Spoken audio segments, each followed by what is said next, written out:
I'm Giles Alderson. Welcome back to the Filmmakers Podcast. This is a show where we dissect the art and business of filmmaking, bringing you intimate conversations with the industry's most talented creators. And today, we're incredibly fortunate to feature a director whose name is synonymous with high-octane action. It is the legendary Martin Campbell, and we sit down for an in-depth conversation about his remarkable career. Martin Campbell, if you don't know filmography, it really speaks for itself. He's a director who not only breathed new life into the James Bond franchise with the explosive GoldenEye, but also delivered the critically acclaimed and emotionally resonant Casino Royale, introducing Daniel Craig as 007. He also gave us the thrilling Mask of Zorro, the politically charged Edge of Darkness, the intense Vertical Limit, and the action-packed Green Lantern, starring friend of the podcast, Mark Strong. He's a master of suspense, a visual storyteller of the highest caliber. I love this guy. I've always been high on my list of directors, so it's an honour to have him on the Filmmakers Podcast. He is a director who constantly delivers compelling cinema. And, of course, we are thrilled to discuss his latest film, the taut thriller Cleaner, which promises to keep audiences on the edge of their seats. The film boasts an incredible cast, including Daisy Ridley as the lead, Clive, Owen, Taz, Skylar, the breakout British actor, Ray Fearon, Rufus Jones, Lee Boardman, and Stella Stocker. This is a brilliant film. Really fun, really cool.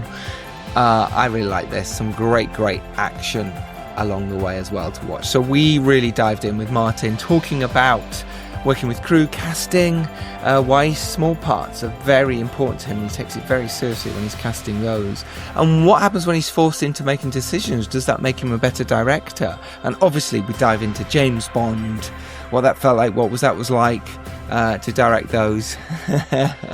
This was recorded before the new James Bond takeover, so we didn't get to talk about that, sadly, because it'd be really interesting to get his point on that. Thank you so much for those who have watched.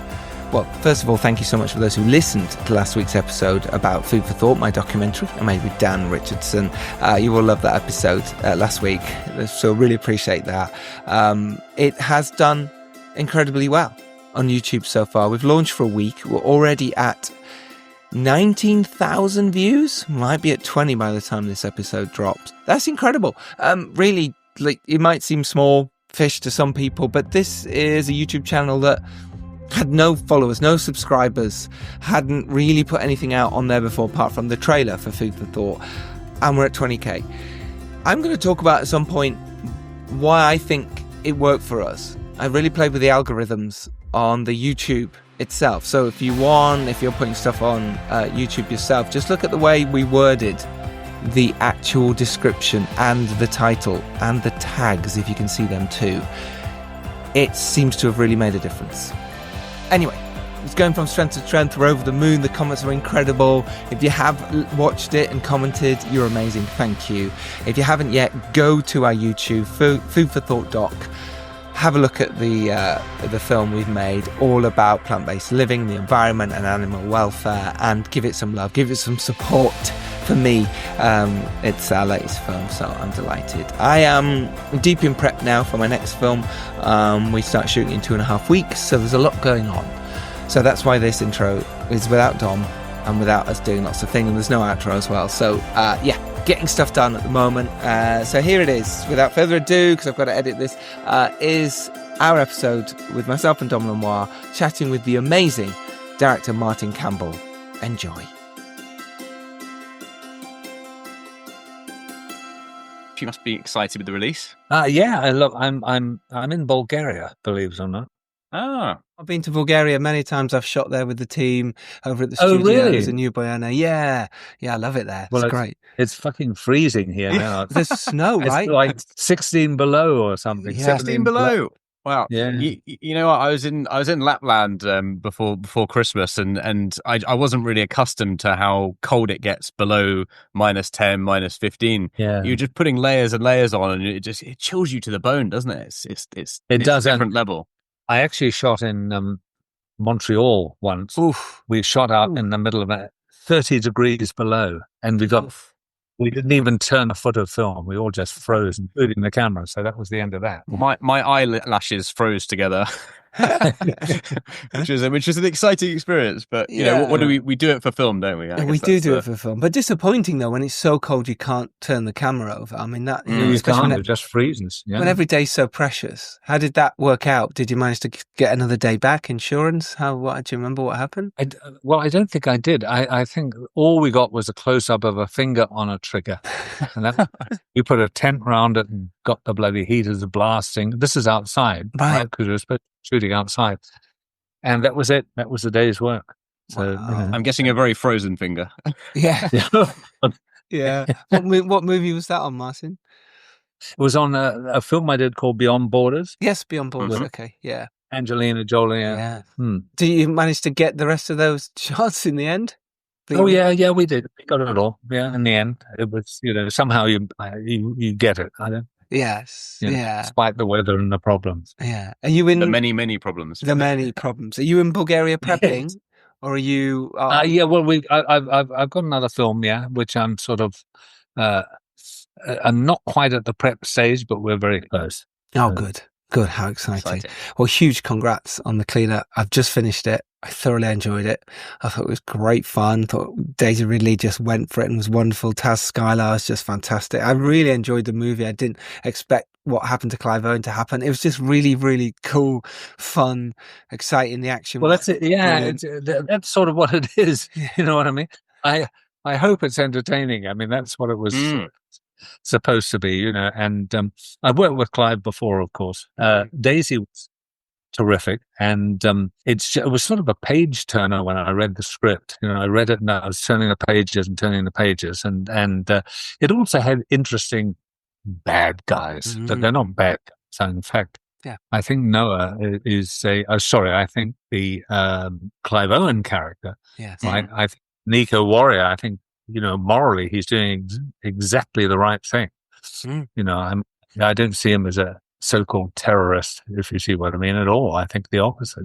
Do you think it's a common theme that interesting multi-dimensional bad guys are part of your works? I mean, looking back, like one of my favorite villains in any film ever is in GoldenEye, and then going to Casino Royale, you've got incredible villains as well. I mean, it's something that you've really sort of hit the nail on the head in finding these great sort of multi-dimensional sort of bad guys. Yeah, look, it's so much more interesting, to. I mean, I'll tell you what's interesting. I mean, I think Taz did a very good job in this movie. I think it's probably his first sort of, I say real movie. Of course, he's done a movie before. Yes. But we had a lot of problems casting that part. It was very interesting. I say problems, but we offered it to a lot of people. I didn't even know who Taz was. And we offered it to a lot of people, a lot of actors, and turned it down. And I suspect it was because of the eco side of it, if you see what I mean. And the guy is, and he's clearly, psychotic at the end of it. Yes, definitely. And it's just fascinating. And then right towards the end, I think we were so close to shooting, someone recommended Taz, who came in, did a test, and the test was good. And then we took him, and so suddenly we've got a new face, which is always good in movies. I mean, if you get someone, I remember in Zorro, Catherine Zeta-Jones was another who we were lucky enough to sort of have to the Americans anyway, was a completely new face. And it kind of helps, I think. Well, there's no baggage, is there? There's no preconceived, they are the baddie, they are the goodie. Exactly. It changes your mindset when you're watching it. Like, well, they could go either way. Are they going to fall in love? Are they going to, fight? What's going to happen? And it's really nice. So So anyway, it was great to have Taz because it was a new face, and I think he does a very good job. I agree. Very much agree. Yeah, he'd done some films with Philip Barantini, who did The Boiling Point with him. And then Gassed Up was another movie they did, which Taz was in. And it's just some great villain as well. Some British, indie filmmakers going out there and making their stuff. And Taz is part of that world. He actually writes as well. He writes and does it. He's one of those guys that does everything. Yeah, well, he wrote Gassed Up. Yeah, he's one of the writers on that. He did. Indeed, he did. Yes. So it's great that you cast him in this. I think it's really great to see that. Really nice. And he looks great. You know what I mean? He looks great. And he just looks great. Yeah. And he's charming, and charming as a person, very charming and very nice, very hardworking too. Does that make it I imagine it does, but it's good for our listeners to hear this. We're all filmmakers, the people who come and do this podcast with me and Dom, we're filmmakers. A lot of people who listen to filmmakers, and our gang is, and we do repeat business on, actors and crew members who are nice to work with. It makes a huge difference to us, especially when you're in the weeds and if you hear someone's difficult, we just don't work with them. Is it the same at your level, especially the movies you've done and the repeat business you work with and the people you work with? Do you always have the choice? Yeah. Yeah, there is that too. Yeah. Well, that's a good point. Look, crew-wise, you pretty much always have the choice. You can, but that's often with independent movies. Budget dictates everything, and independent budgets, of course, mean you're not going to get the schedule that perhaps you think you need, right? In other words, money, it's all connected. Certainly with members of the crew, you will, you want certain people, but because either they're not available, but more importantly, if they can't make a deal, you've got to go to other people, if you see what, because the money's pretty tight. And as far as actors are concerned, independent movies are always set up because of you have to get your actors, right? Those actors have a certain value. You go to Berlin, you then pitch the film, you set the film up, you know what I mean? It's all pre-sales. Pre-sales and tax breaks are the tax credits, of independent movies. And so you have a wish list for the people you want on the crew. To a large extent, you get them. You have the choice of them. The actors, certainly in our case, the Clive and the Daisy, were both, of course, that is something that you work with the financiers, because that means it's important in setting up the movie. The rest of them, of course, you have a choice. I mean, you have a choice of the other actors who you can employ. How did those kind of key castings come about on this? I mean, what was that process of getting those two attached? I mean, because they are obviously the well, in this case, Daisy was already on board, right? And they'd suggested Clive, who I'd worked with before, and so I was all for that. The rest of the cast, pretty much were all people I worked with. The casting director, the two. The Tweedledum and Tweedledee, the two guys running the company, right? They're people I've worked with before. I really hope that is their real names. Yes. Right, Tweedledum and Tweedledee. We'll link them to that. Yeah. So they're running the company. I've worked with them before. Ray, the guy playing the cop, if you will, assistant to Hume, right? I've done 3 or 4 films with him, and so generally, and some of the small parts as well. I'd worked with the secretary, for example. I'd worked with before, so on and so forth. So they're people that you like, you trust, and you can bring them in and use them again. And I do quite a lot of that. Yeah, that's interesting. Stella Stocker, who's in your movie. Yeah, Stella.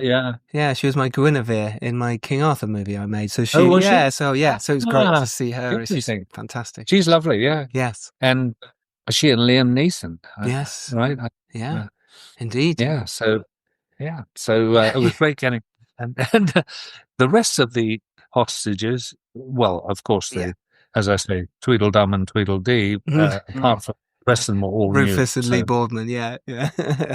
Lee's hilarious. Lee's hilarious. He's great, isn't he? And you sort of need, in a film like this, you need the humor, I think. Yes.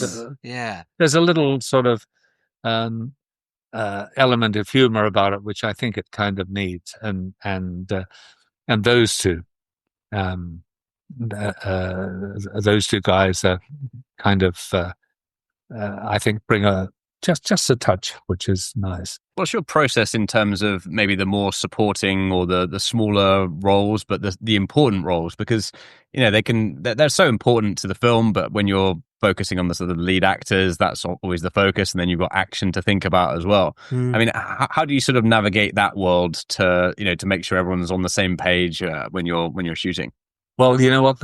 It's very simple. You've got to take the small parts as serious as you do the leads. As simple as that. Because, it's really important, even the sort of 3-line parts, the two, right? Obvious budget comes into this, but I always, you could sometimes cast someone who, if you don't really keep, you've got to treat it very seriously. And I'm very careful about the smaller roles, making sure that they're good people, right? That they're good actors and so forth. So, that's I treat it just the same as I do the leads.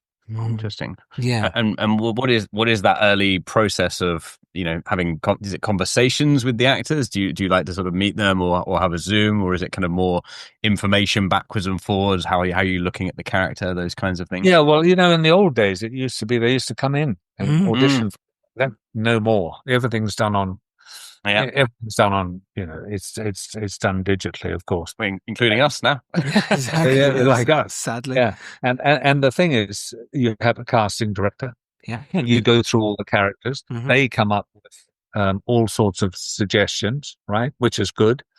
I think a combination of that and people you worked with before that you really like. That's how it works. That's really nice. You had Elaine Granger casting this one, who's fantastic and really understands the sort of indie filmmaking world, or the filmmaking world of who would be right for stuff. Yeah, she comes up quite a few times on our directors lists, so that's nice.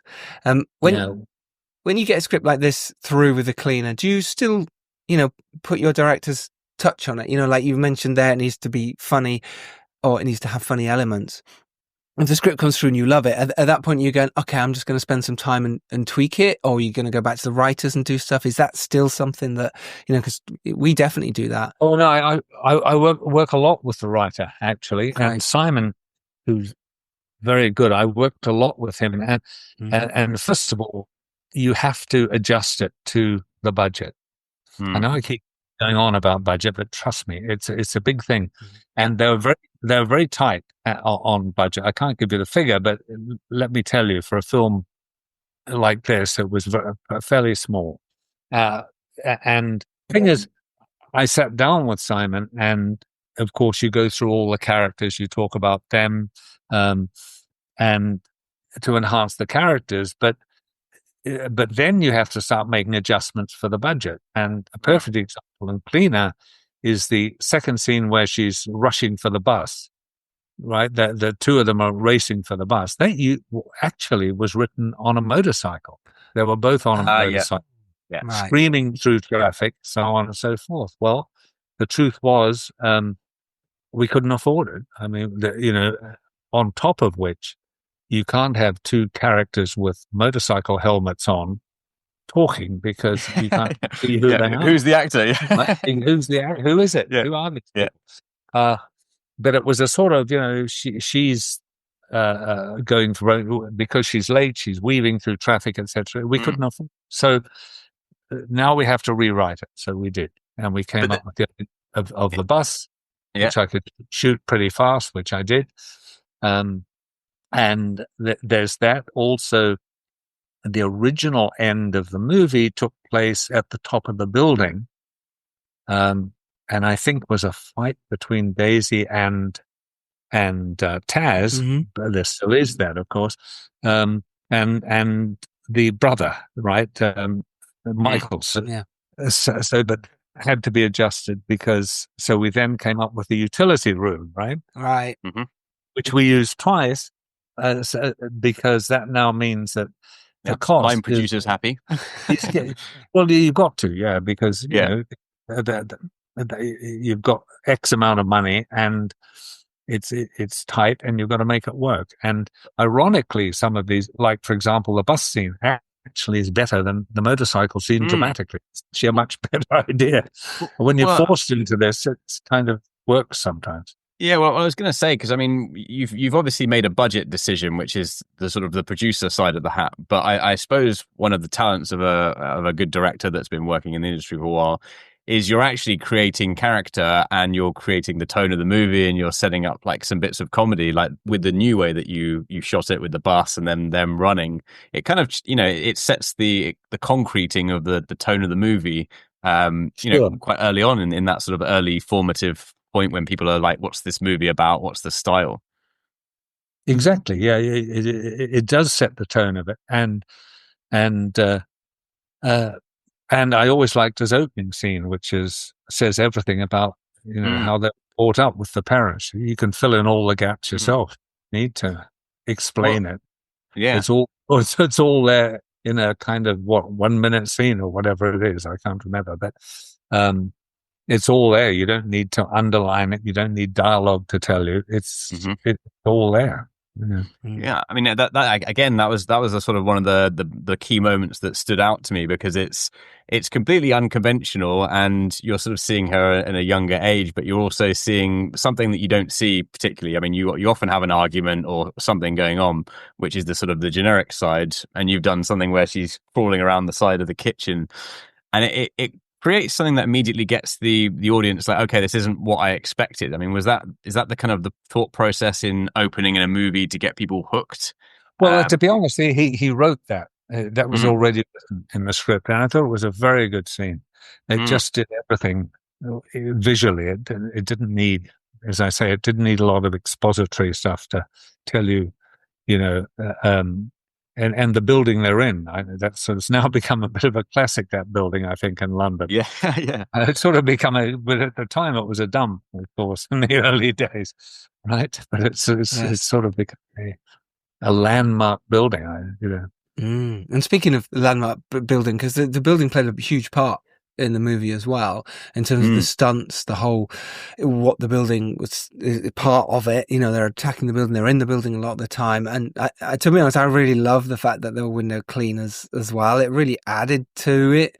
It added to the whole feel of it, and also the fact that I thought she was kind of just a normal person until you find out bits and pieces of her history, and I kind of like that too. I was like, oh, she's going to get pulled into this is interesting, and how she changes her arc over the whole character. But I suppose first of all I want to talk about the action side of it. There's so many great action beats in here, and obviously you mentioned that the budget was tight.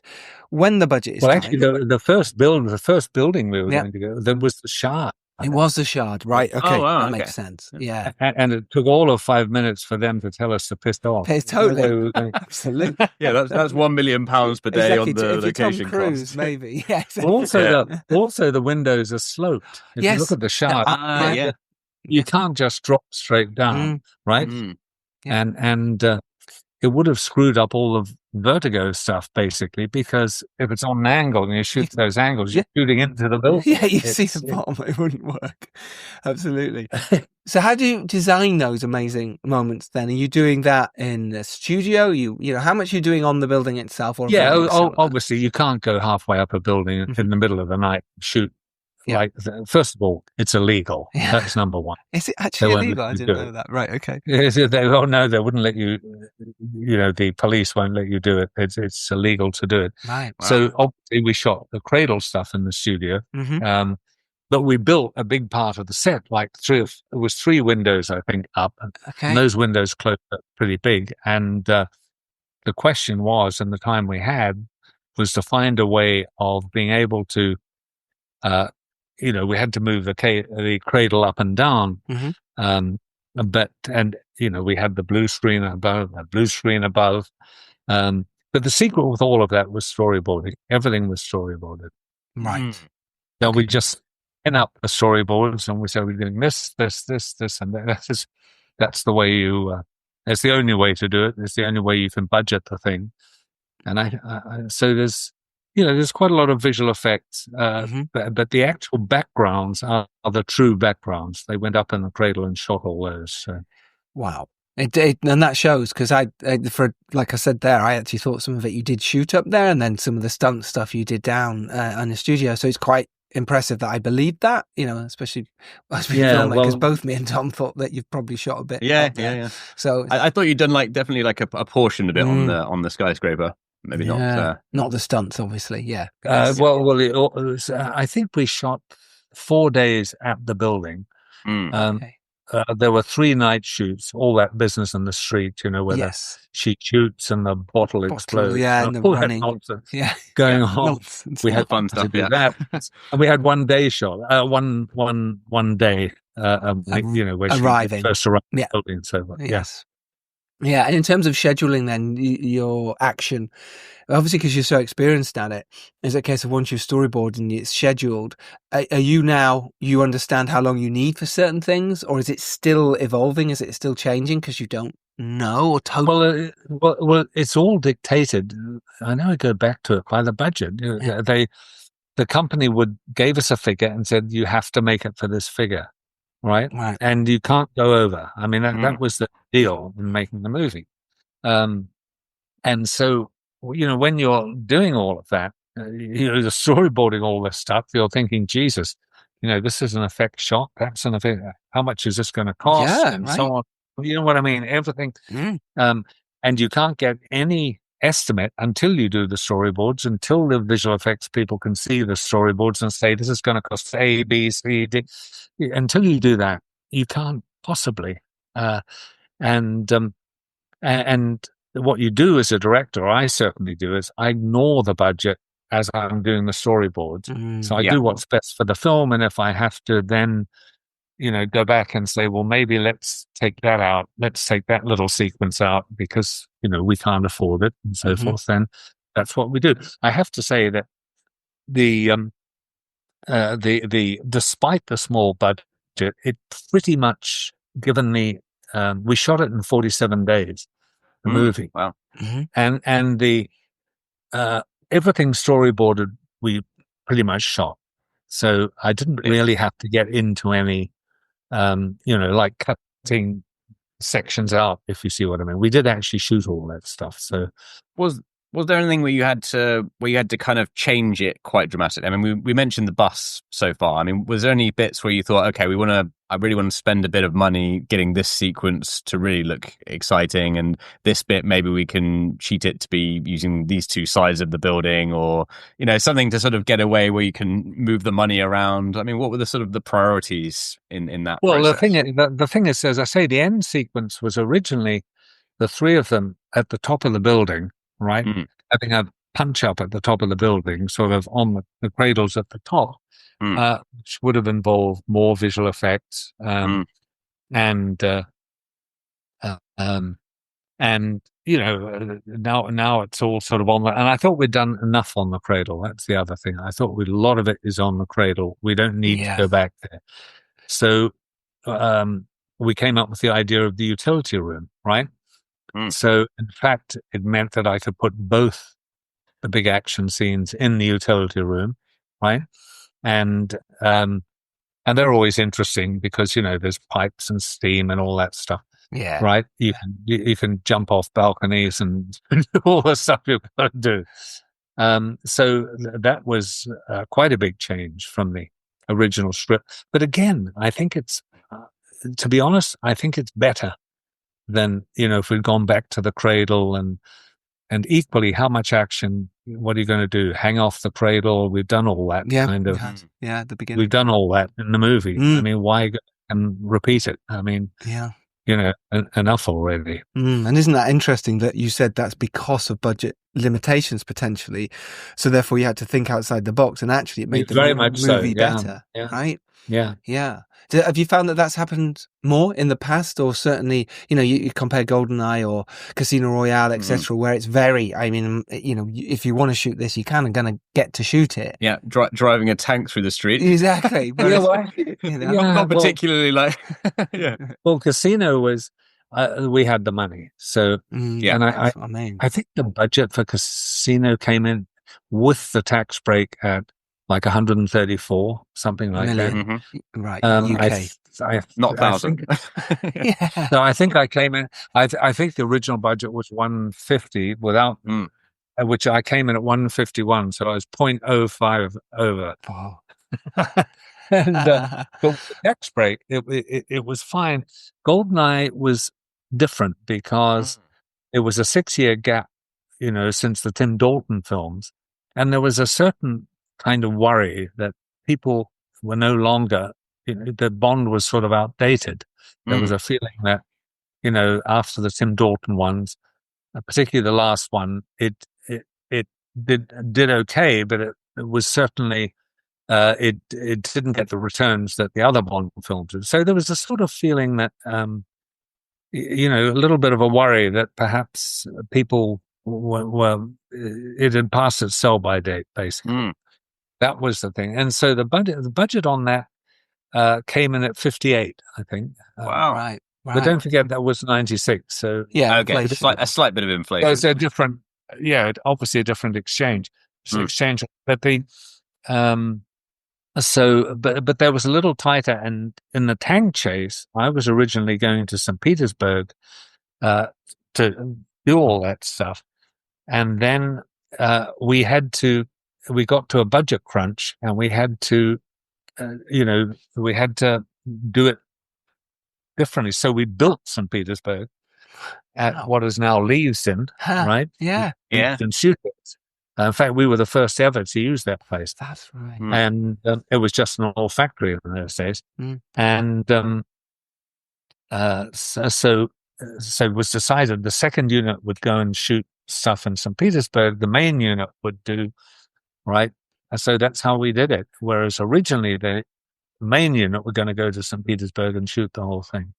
So that was the one budget, if you will. And actually it was the way to do it, because, you can build your corridors and smash them and do St. Petersburg. I mean, just going into the sort of, the reinvention of the genre, because you have done it twice with, I mean, GoldenEye, it sort of was almost like a reset, and then Casino Royale was a reset, and we're probably due another reset now. I mean, just going into like the mindset of starting, okay, we got the pressure of this massive franchise and wait, how are we doing things different? How are we making it exciting? How are we sort of making it relevant to the time? I mean, it'd be nice to sort of just cover on that a little bit while we're on the Bond stuff. Yeah, well, the thing was in GoldenEye, we came up with that scene where first of all, a female M was a big deal, right? Yeah. Because at the time, Stella Remington was the head of, I think, MI5 or MI6, whatever it was. Yeah. So it seemed good to have a female, right? And particularly Judi Dench, who you don't get better than her. No. And we had that scene where she, calls Bond a sexist, misogynist dinosaur. Kind of what everybody was thinking. Yeah, exactly. Yeah. Call a spade a spade. Yeah, one step ahead of the audience. You know what I mean? Which worked. So in a funny way, that scene made the adjustment, I think, for people, what people were possibly thinking. And on top of that, you have Judi Dench delivering the line. Well, it's a win-win, isn't it? And the same with Casino Royale, to follow on from Dom's question, how, for me, it was brilliant. It still holds up as an absolutely brilliant film. So huge congratulations. It's just amazing. And I imagine the same with Daniel Craig at the time. As a bit of Pierce Brosnan, it's kind of like, they're not my Bond. They're not my Bond. Looking back now, with a different eye set maybe at the time, how does it, compare? How does it feel still after all this time to have made two absolutely classic movies, and more movies than that? So apologies, we're just talking about these two right now. We just happened to. Well, for me, it's just making movies in the sense that when you make them, you're just heads down, just directing the damn thing. In other words, you're really sort of, and you never think, oh Christ, if I fuck this up, I mean, if I really screw this up, I'm going to kill a 50-year Bond, right? You never thought about it at all. Okay. And certainly with GoldenEye, we had the script. We did, I think we had 4 writers in the end, or 5, I can't remember.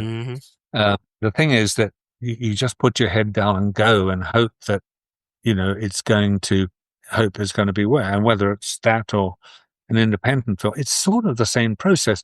Obviously, the budget is much better.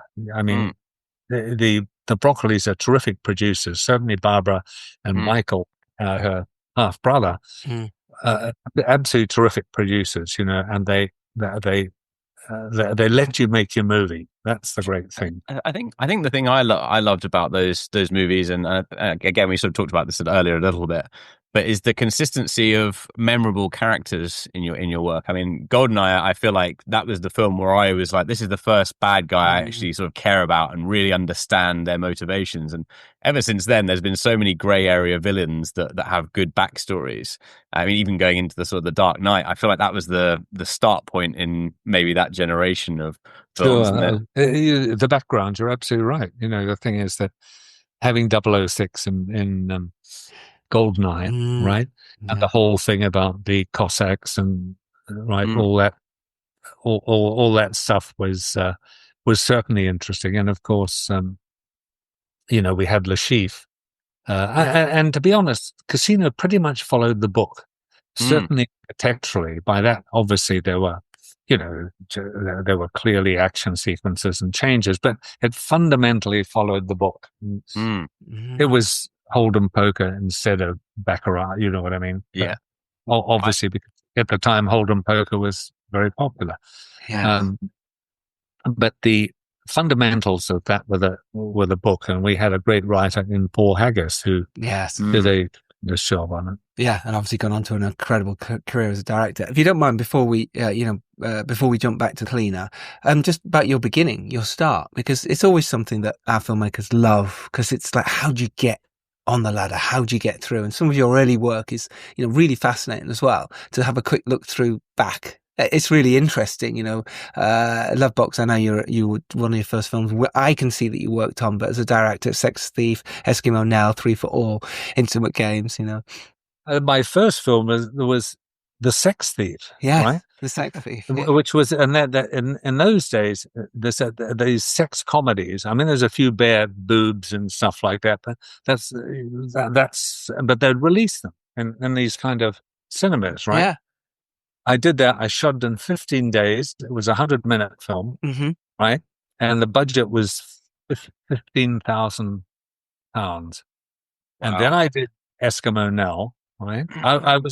Before that, I was a cameraman at ATV with Lou Grade. I worked as a video camera for Lou Grade. Interesting, right? And then after those films, I just felt that there was the money, but there was no money going on the screen, and I decided to become a producer, and I produced a movie called Black Joy. Which went to Cannes the same year. It was an entry to Cannes the same year that Ridley's Duelists went, right? And then I became the line producer on Scum, the movie Scum with Ray Winston. The broke out Ray Winston. Yeah. And brilliant director, Alan Clark. I did that. Then I mopped up The Great Rock and Roll Swindle, which was a mess because the producers run off with the money. And I was taken into this guy who was going to give us the extra money, and we need 150,000. And I sit across, and he says, "Yeah, I'll give you the 150,000." I said, and it was what's her name, Virgin Richard Branson. Right. Wow. Before he had the airline, before he had the all the music stuff, and he gave the 150,000. Wow. So, and then I started directing all the like The Professionals, Minder, Shoestring, Bergerac. I did all that stuff. The hour-long film series. Yes, of course. And then I did a big series called Riley, Ace of Spies with Sam Neill. And then I got offered by the BBC Edge of Darkness, the TV series, and that was a very big hit. And I think it won 6 BAFTAs, and it was a big hit. Well. Big deal. And that's really what got me to. But how did that flip from the camera into deciding, well, I like camera, but directing or producing next, I suppose. Let's try producing and then sort of ending in maybe more on the directing side. I mean, how did those progressions, like, because sometimes to get your first gig in a new discipline, it can be quite difficult. I know it's sort of parallel, but it's also, well, has he done this job before? So yeah, just be interested to know how you sort of floated into the directing side. I always thought half the directors were idiots and TV. Pretty sure they still are. You wear your cans all the time. You're hearing them all, right? Number one. Yeah. Secondly, I did a lot of student theatre at the time. I was interested in doing a lot of theatre while I was at ATV, simply because we would sometimes have 3 or 4 day gaps, right? There were like 10 different crews, as it were, and so basically what I did was I found a project. I went around all the agents. I got a short story, which was a kind of a thriller story. I then went up to the writing department, right, and talked to the lady there who was the boss and said, "Who's your best writer?" She gave me a name. I knocked on the guy's door. At the time, I'd spent all my money making a 16mm movie, right? A kind of audition piece. I knocked on the door. I said, "I've got this idea for a film. I want you to look at this. I want you to look at this movie. 20 minutes, 25 minutes." He did, and he was the one who got me into directing. Wow. So I planned it that way. I was hoping that would happen, and that's how it happened. So. And was it something you always wanted to do? Was it something you've kind of had from a very young age, or I was young enough to know what directing was? Right. Okay. Well, I'd done.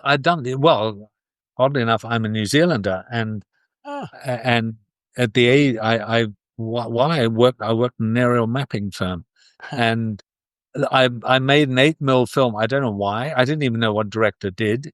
An 8mm film, and using everybody as actors in the company. And there was a competition for, some movie competition with TV there. I sent it in and I won it. So that sort of, I thought, oh, well, that's good. And but I just wanted to become a cameraman.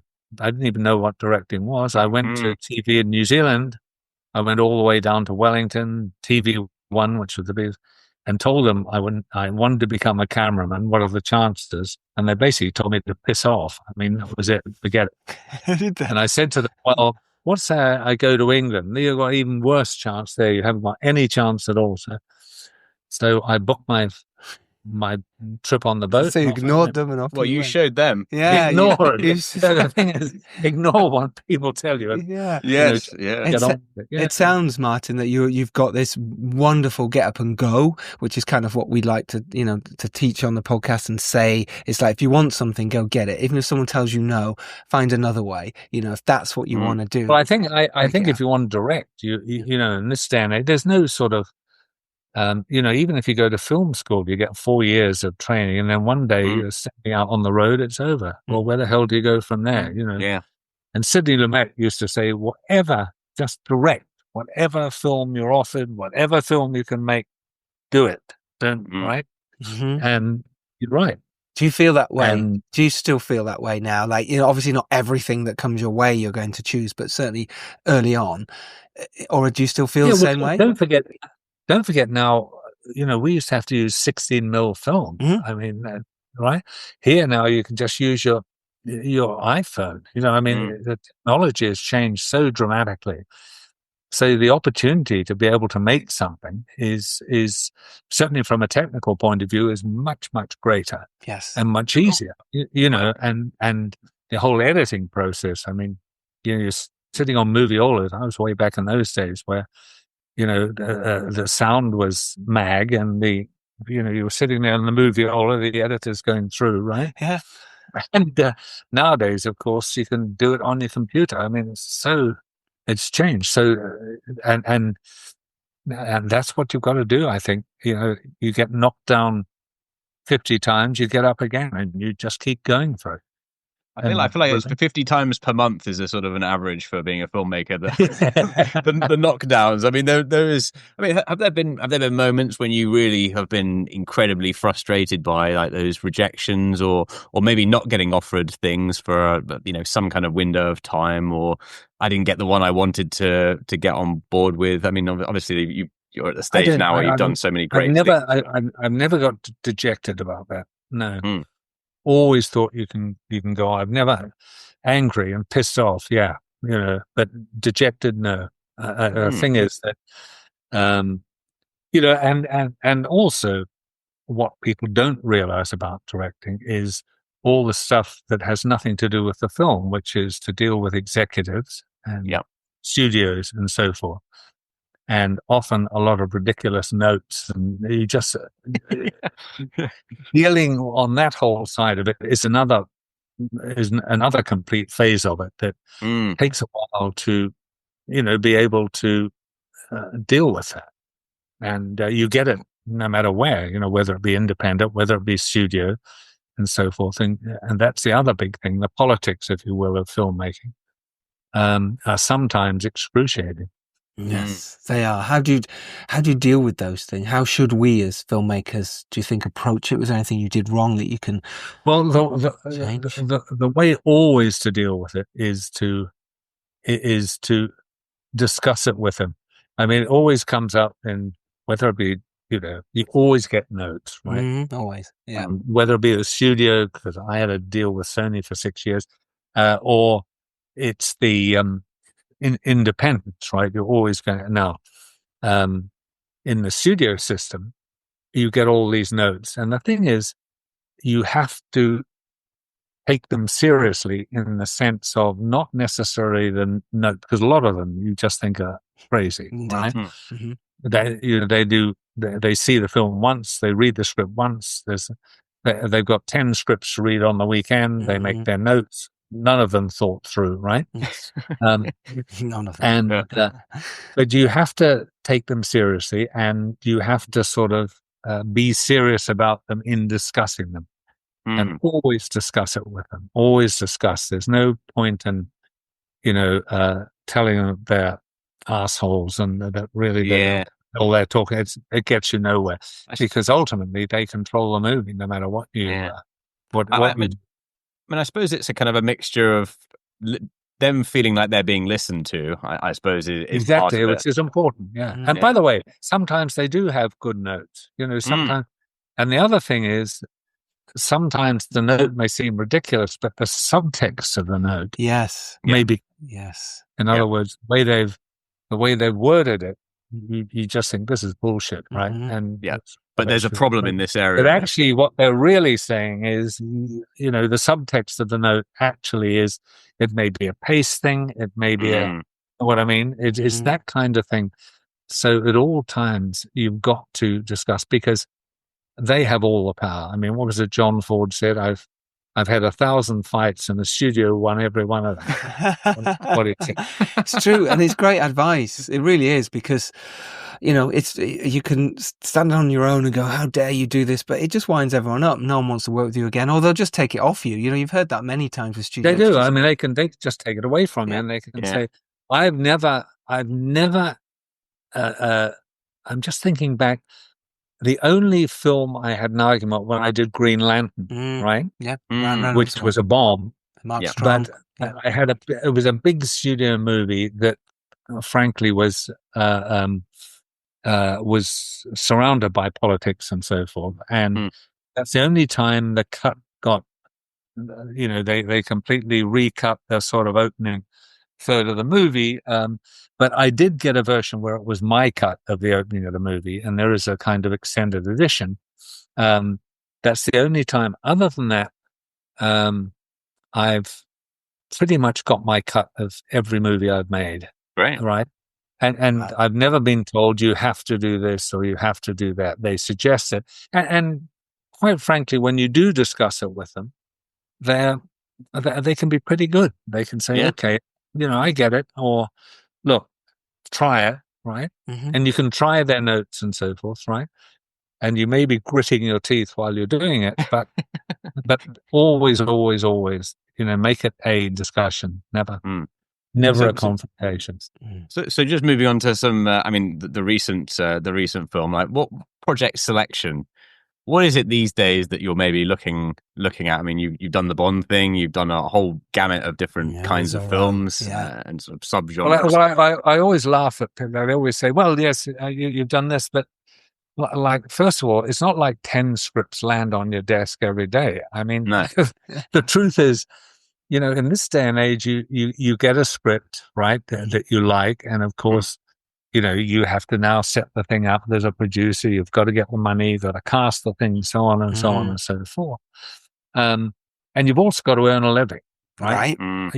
It's a job. I mean, directing's a job. You can put all the pretension and artistic kind of, meaning to whatever, but actually, at the end of the day, it's a job, and it's a hard job.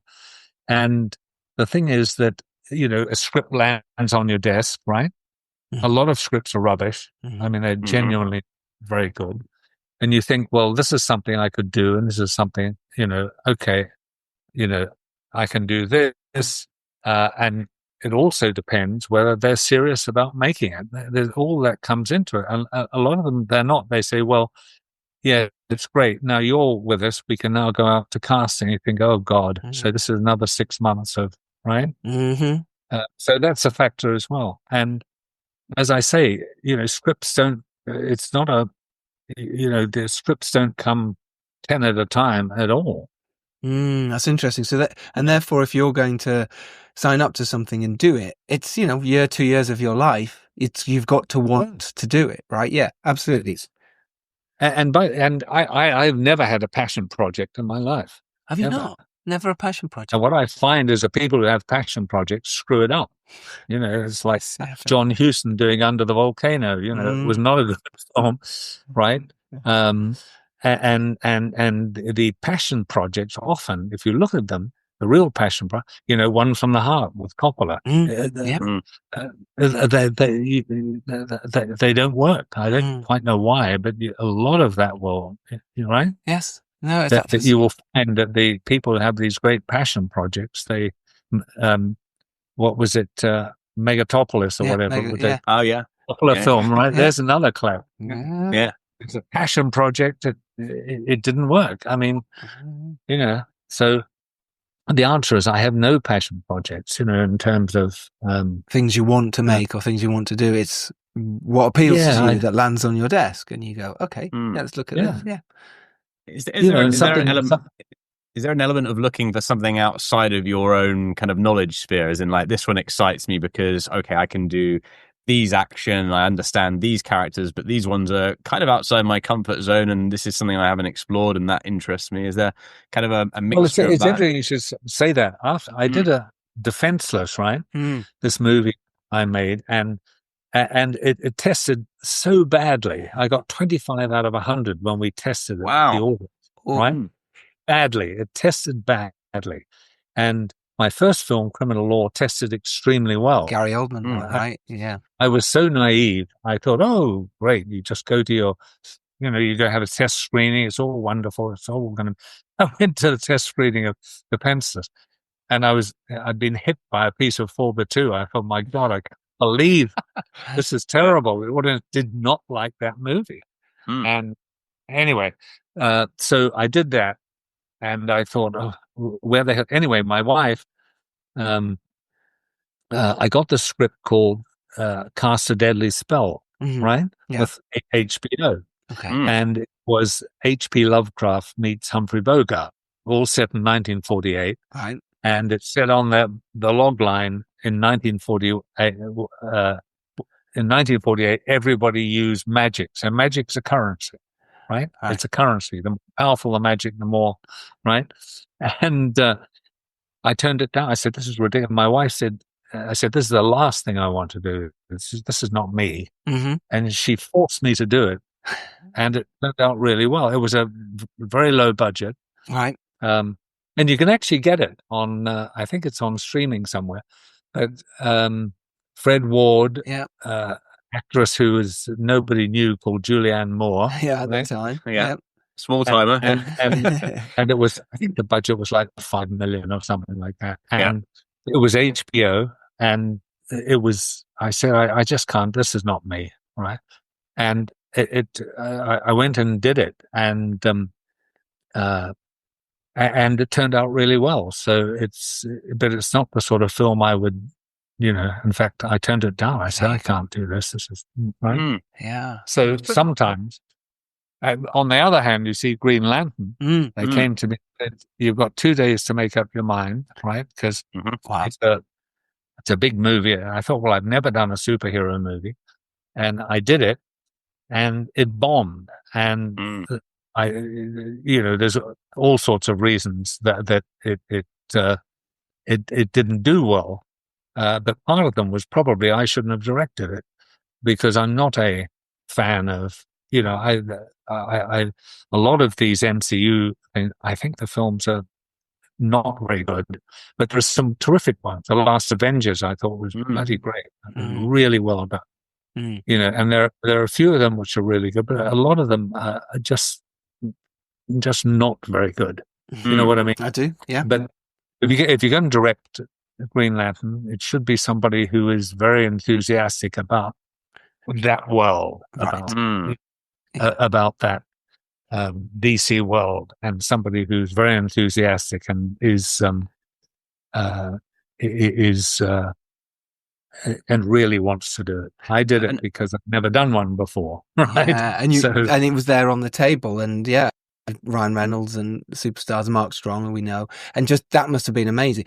After it, the thought process behind it, I sort of gone, well, yeah, I probably should. But the thought process in terms of afterwards, did that make a difference to your career after it did bomb? It did. Well, of course, the phone stopped ringing. Right. Okay. Oh yes, it does. Right. Trust me. A big studio picture. It was studio. It was their picture. Yep. And what you find is that, and the phone stopped ringing. No question about it. It was a Warner Brothers thing. Yep. And again, there were big budget issues in it, and oh god, it was.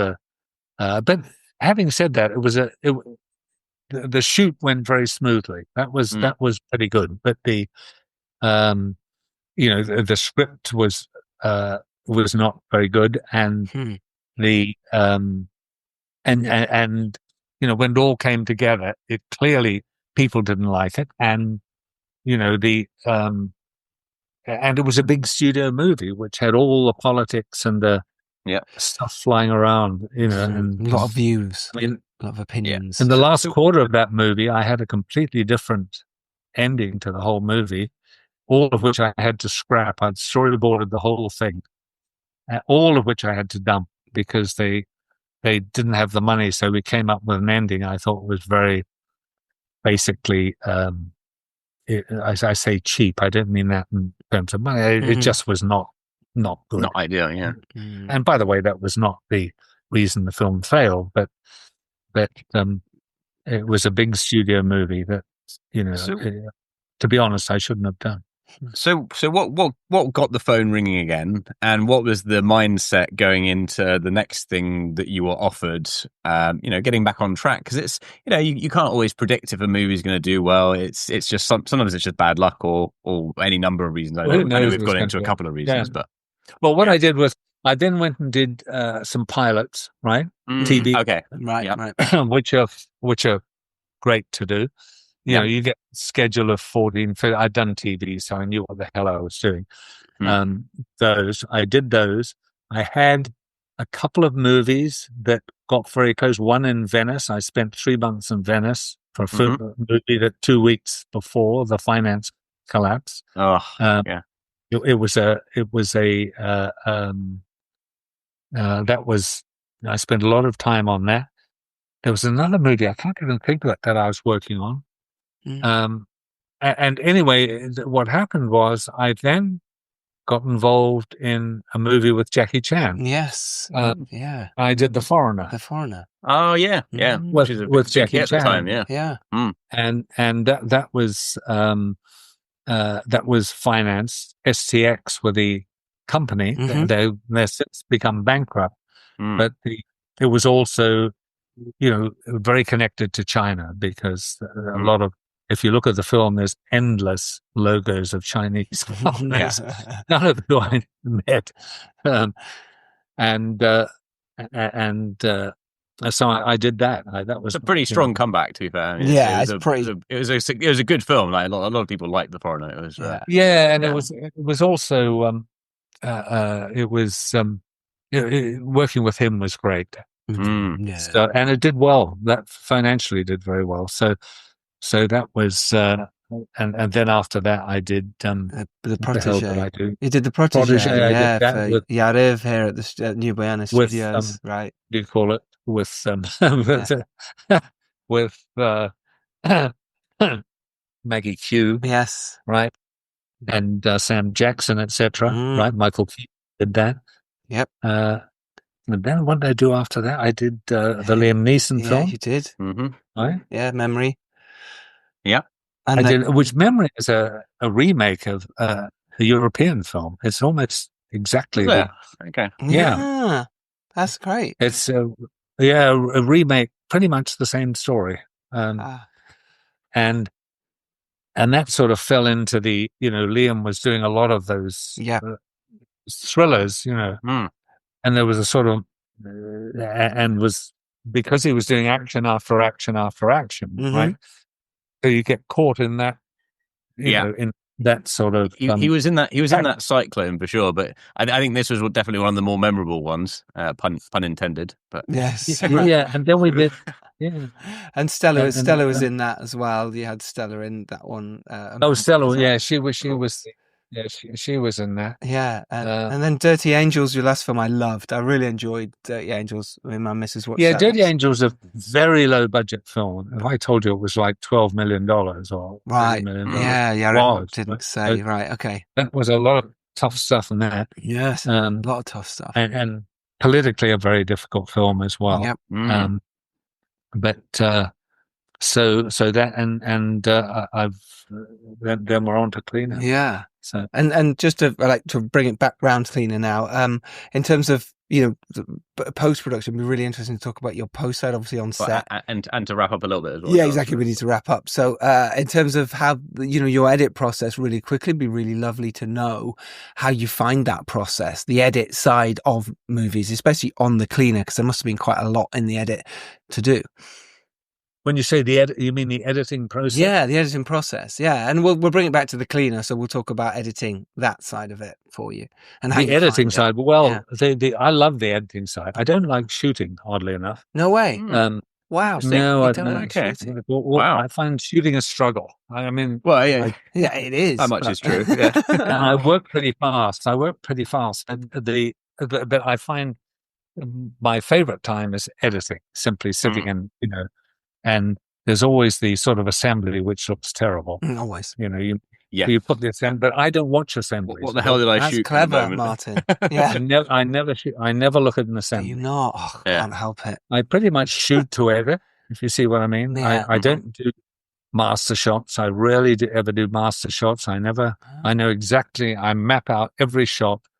If I'm doing a scene, and I'm shooting mid shots, I mark up where I've got to go close, and I only pick up the scene from that point, if you see what I mean. So I really know the edit. I know, I sort of cut it in my head. In your head, you visualize it. Yes, I do. Absolutely. Yeah. And I always I always go on the location prior to with just me by myself, and I work out all the scene on location, wherever it may be. I simply stand there for hours, sort of working out who's coming in where, what's happening, what the shots are. And in that way, I simply, on the day, I can just go straight into it. I'm not sitting there scratching my head at the cost of $100,000 for every hour I'm trying to make up my mind. So it's a very important tool. Television training. Yes. Television. It all comes from TV. You don't to be able to visualize that space is you don't always get the chance, but it's so valuable to actually get your mental eye, where the actor might come in, what looks familiar, all those kind of things. Yeah.